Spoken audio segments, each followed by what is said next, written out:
Just Limited PLC bought 102,000 ordinary share in Mango Limited on 1st of July 2018.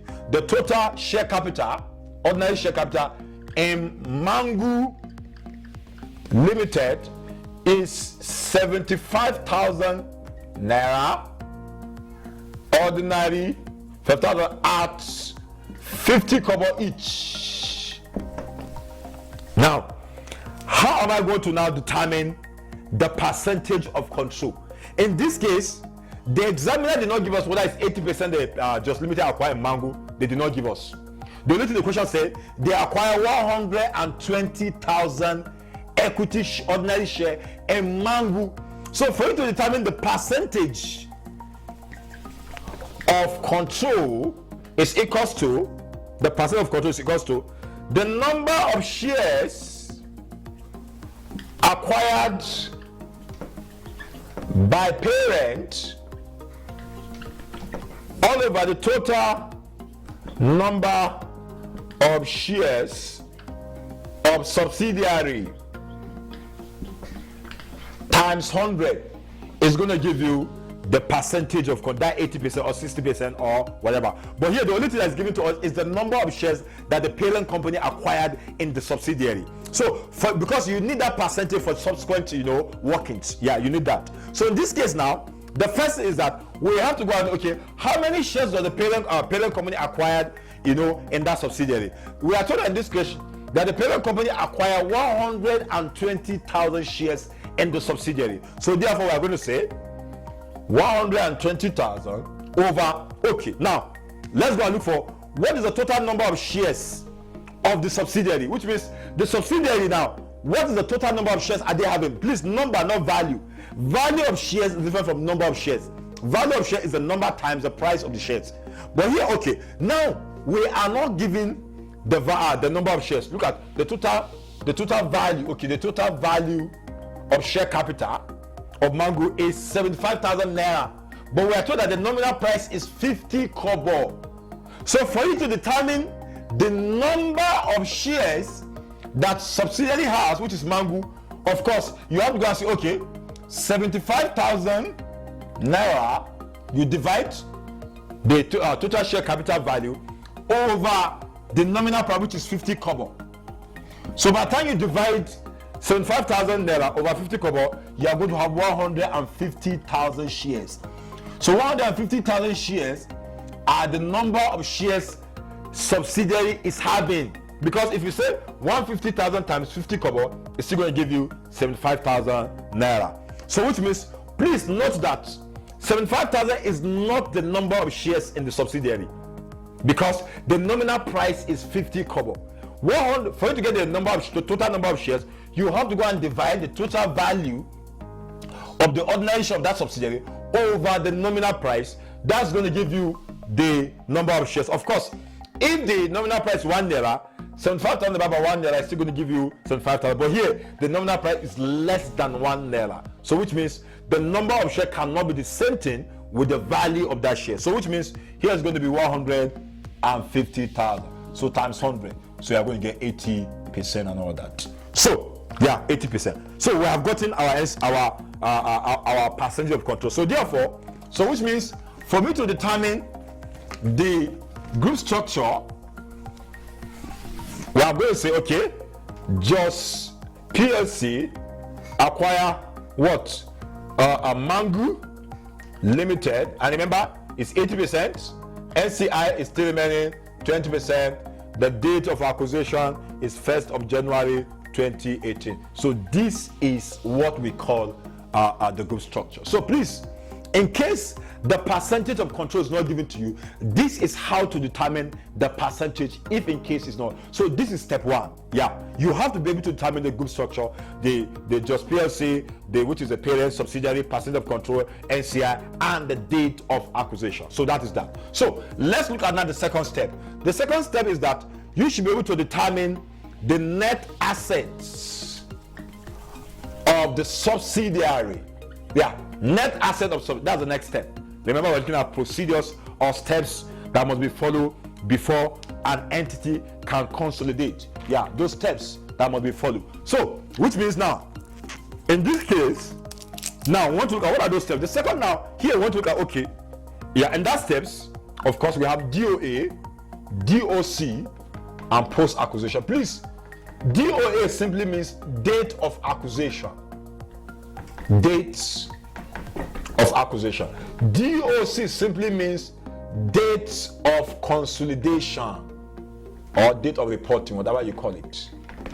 So I have 3 columns: date of acquisition, date of consolidation, and then post-acquisition. Please, consolidation, you use IFRS to prepare to consolidate a statement of financial position, not the old method. That old method, please, you have to delete that from your mind.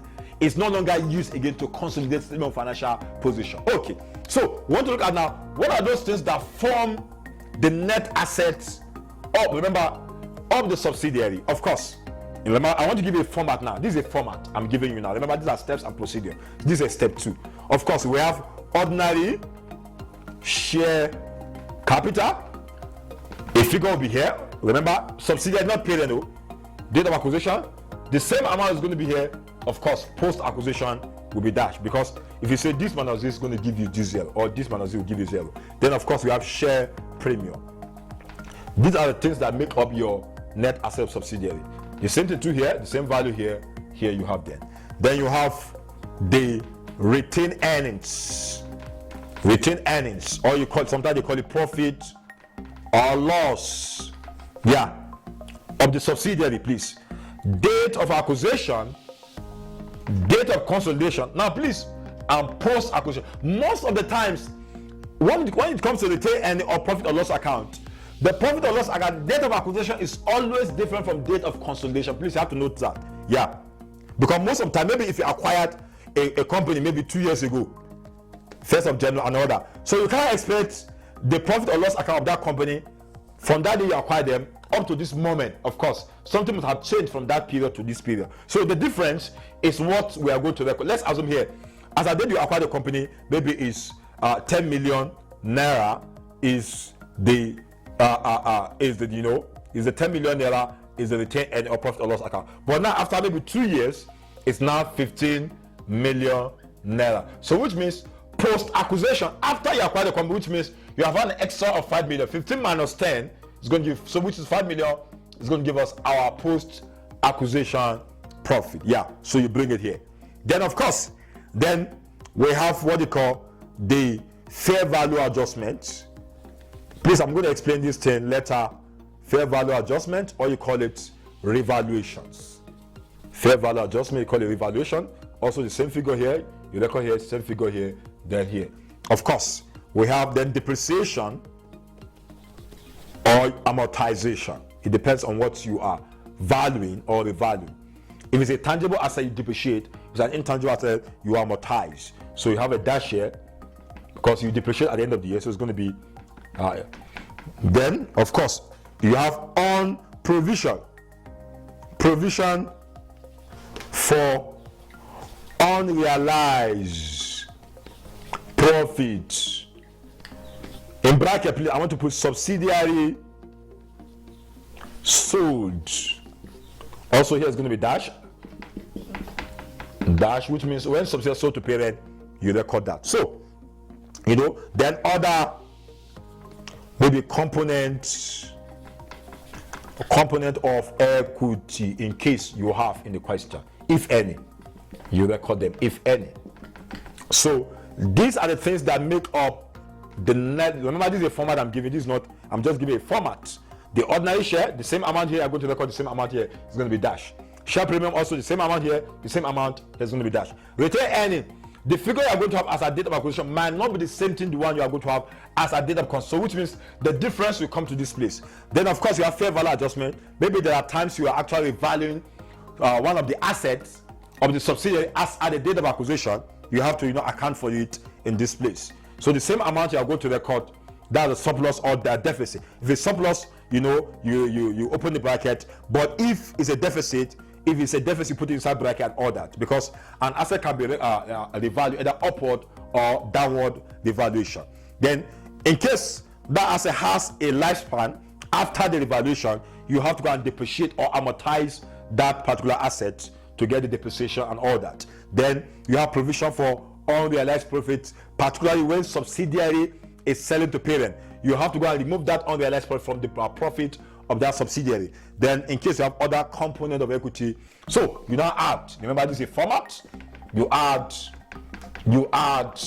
So this is how to determine the net asset. Of course, subsequently, I'm going to now shed more light on this item. So that is that. That is step 2. So let's go to step 3, please. It's very, very simple and very, very straightforward. Yeah, it's not actually hard. Consolidation is not actually hard. So step 3 now. Step 3 is that we have to go and determine goodwill. Though again, goodwill or gain, I call it gain, of course, bargain purchase. Which means we want to determine, of course, you know that goodwill is an excess of purchase consideration over the fair value of identifiable net asset of that subsidiary. When the purchase consideration is greater, when purchase consideration is greater than the fair value of identifiable net asset of that subsidiary, we can now say, okay, this company has a goodwill. But the reverse the case will give you a gain on bargain purchase. So let's look at the format now. Of course, we have the costs of investment. The cost of investment, you have it. You have NCI at acquisition, which means non-controlling interest as at date of acquisition. If you add it, of course, you can call it purchase consideration. Yeah, these two items can become purchase consideration. Then you have a fair value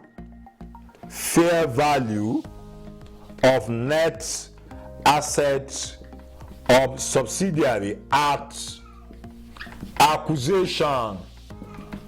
In step 2, that's step 2.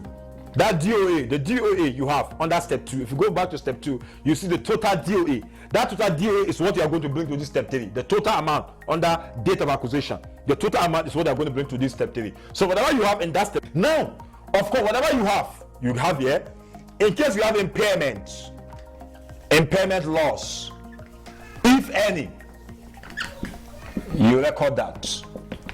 That's going to give you goodwill. Now, there are times you could have what you call a gain on bargain purchase.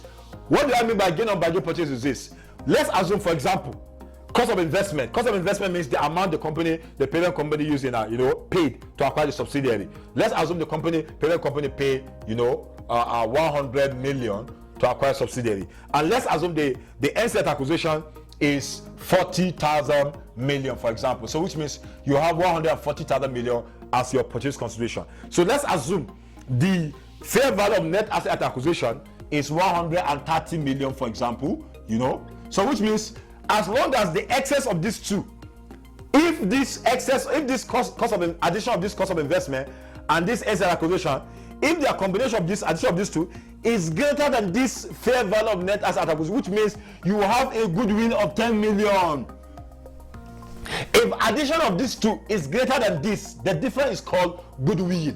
But if the addition of these two, and let's assume, of course, 130 million, which is 10 million. Then let's assume we are told that under the question that goodwill has been impaired, maybe by 10%, go and charge impairment, maybe 10% on this 10 million, which is going to be 1 million and all that. So which means 9,000 is going to give us our positive, we call it, that's our positive goodwill. Yeah, because remember 140 minus 130, that's 10. If there's an impairment, maybe the impairment, you could say maybe 10%, our goodwill has been impaired by 10%.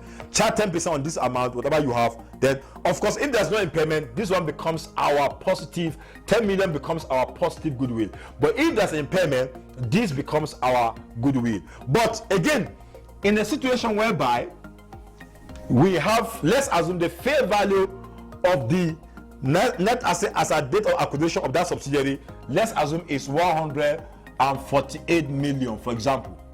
Let's assume it's 140. So which means, can you see the combination of these two items, 140 is actually less than the fair value of the net asset of that subsidiary as a date of acquisition. So which means the difference of 8 million is called, now before we call it negative goodwill. But now we don't call it negative goodwill again. It's called gain on bargain. Gain on bargain purchase. It's no longer called negative goodwill again. It's now called gain on bargain. Of course, you should know that goodwill is capitalized. It's taken to the statement of financial position as a non-current asset if you have it. When you have a positive goodwill of that 10 million, in the previous example, of course, you take it to the statement of financial when you are considered as a what? As a non-current, as an intangible non-current asset. Of course. So, but in a situation whereby you have a negative goodwill, you cannot capitalize it. Of course, this is a gain on bargain purchase, which means for you to treat this 8 million, you take it to statement of financial, you take it to group retained earning as an addition. Before actually it's like a capital reserve before. So now it's added to the group retained earning as a profit or as a gain, to that particular period. So this is a step 3. Cost of investment. Now asset acquisition, you add it. Then fair value of net asset at the date of acquisition, you see it in step 2, DOA, bring it here. It's either you have goodwill or gain on bargain purchase. Goodwill or gain on. So let's now look at the step 3 now. Sorry, step 4. Yeah, step 4. Now the step 4 in this case, step 4 is non-controlling interest at reporting. That's NCI at reporting. Of course, format. You add NCI at acquisition. You see that in step 3.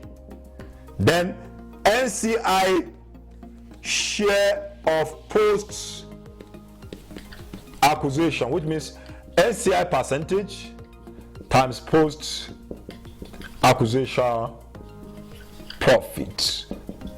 Then of course, in case you have also NCI share of impairment, particularly if the NCI of the subsidiary, the NCI is measured at fair value method, so which means you use the parent and the NCI must share in that impairment.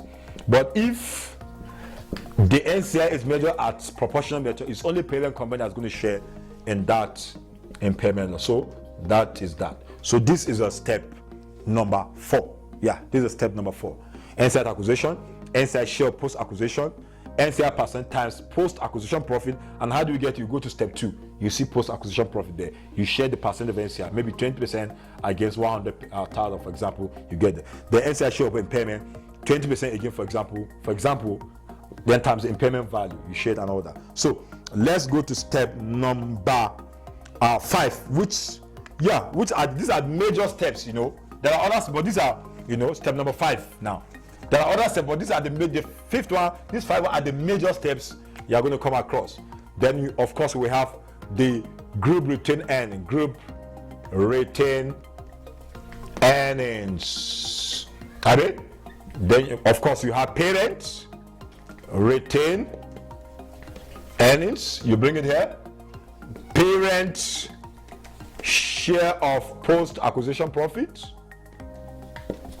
Parent share. Parent percentage times post acquisition profit.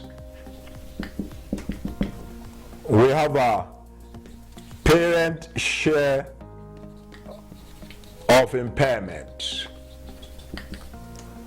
Parent percentage times impairment loss. In brackets. Then in case provision for unrealized profit, particularly when parents sold that inventory, if it's inventory in case, then of course, then you have other items, maybe associate, for example, associate share of post acquisition profit, and that's associate percentage times post acquisition profit. So whatever, please, there are other items, but these are the major items you have to record there and other. So whatever you have, that's going to give you the post acquisition, the group retained earning. So these are the steps that must be followed before you can consolidate statement of financial position. They are like workings that you must do, please, before you can. You cannot actually consolidate without doing these workings. this work is going to help you to actually arrive at a particular accurate answer. But okay, now let's move forward again. These are steps. Now again, remember in accounting, generally in accounting, you should know that in accounting generally, you know, or in under consolidation, if they give you the statement of financial position of the parent company, they will give you, the examiner is going to give you that. And of course, they will give you the statement of financial position of that subsidiary, parent and subsidiary. Of course, statement of financial, they will give you that, these two. Of the parent, remember I said, statement of financial position comprised of assets, liability, and equity. So they will give you that of parent and also that of subsidiary. And also some additional information or notes will also be given to you. Now, in this case now, how do you compute for those additional notes, and also how do you treat those additional information? That's one of the major issues people have when it comes to consolidation, because you have to know it's not enough for you to know these procedures. You also have to know how do you make computation, and also how do you treat the additional information given to you under the, because the examiner can give you up to 5 additional information. 1, 2, 3, 4, 5. They must give you that. Yeah, if they give you financial position, they must give you some additional notes or information that arises during the year. So which means in this case now, you should be able to know how to compute for those additional information, and also how to treat those additional information, of course. And also you should know that in accounting, generally in accounting, there's a golden rule that says that anything you see under additional information, that thing must be treated twice in accounting, generally. Of course, that's what we call principle of double entry. Of course, you should know that. I shouldn't be teaching you principle of double entry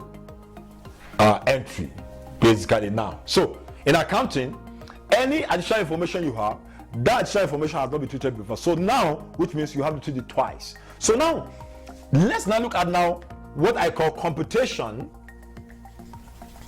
and treatment of additional information. Computation and treatment of additional information. That is, those additional information you are going to come across under the consolidation, under statement of financial position.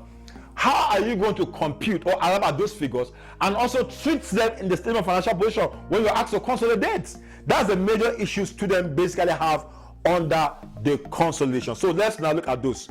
The first one is the provision for unrealized profits. Of course, A, on the sale of inventory, B, on the sale of non-current assets. Okay, of course. When we said, of course, you should know profit. Now, in accounting, generally, you should know that in accounting, generally. Okay, let's start with the provision for unrealized profit on the sale of inventory. Yeah, let's start with the sale of inventory. Yeah, let's start with the sale of inventory. Yeah, sale of inventory. Sale of A. Number 1A, sale of inventory. You should know that, of course, it is possible, you know, that a parent company can sell an inventory to subsidiary. Yeah, it's possible. Parent company can say, okay, let's transfer or let's sell a piece of our inventory to some, or even subsidiary selling to parent. Subsidiary can even sell to parent, you know. So in that case, of course, whenever parent company, you should know that whenever you are selling to, whenever, let's assume a parent company selling to subsidiary, parent company is selling good worth of maybe perhaps 60,000 to the subsidiary. Let's assume a parent company is selling an inventory value of 50,000 subsidiary. And of course, you should know that, and let's assume that parent company at selling the subsidiary, maybe the parent company sells their inventory at cost, at markup of 25%, or cost plus 25%. We have come to the end of this session, so see you in the next class. Thank you.